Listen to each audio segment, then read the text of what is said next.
What's going on, guys? My name is Kevin Griffith and this is the Holler Barbecue. Today it's 2-Minute Tuesday and I'm going to show you how you can get your own custom grill grate.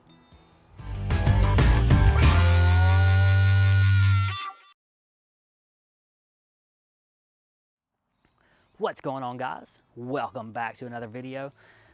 So if you've been on Facebook in any barbecue groups in the last couple of years, you've probably seen people with their custom grates and you probably wondered how to get your own. Well, down in Texas, there's a company called the Burn Shop. It's ran by a guy named Keith.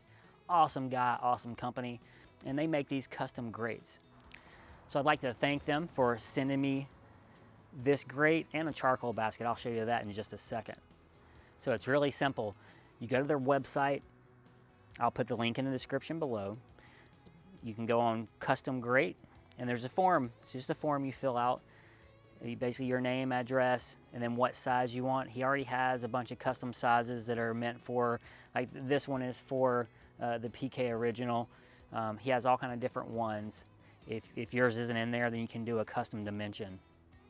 And also if you have an idea of the image that you want in it, you can go ahead and upload a file there, or just to make a note, and you can probably email him back and forth until he figures it out.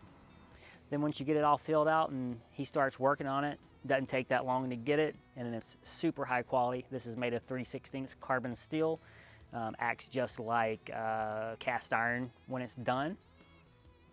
All right, this is the seasoning instructions. You can pause that so you can read to see how to do it. And once it's all seasoned up, it'll be a nice solid black non-stick, super awesome product. He also sent me a new charcoal basket, which I'm pretty stoked about because of the quality of this thing. Take a look at it. Same thing, made of the carbon steel, high quality, super heavy. It's got the divider so you can, concentrate your charcoal if you want to do, different zone cookings. Or you can take it out, use charcoal across the whole thing. All right, and as for pricing, it all depends on what you are wanting. How big is it? How much detail is in the work that you're wanting done. But you can expect to spend anywhere between $120 to or almost $200. All right, guys, thanks for stopping in. And if you want your own custom grill grate, go ahead and get a hold to Keith. Tell him I sent you. If you have any questions or comments, go ahead and put them below. Hey, don't forget to hit that subscribe button. And always, holler back.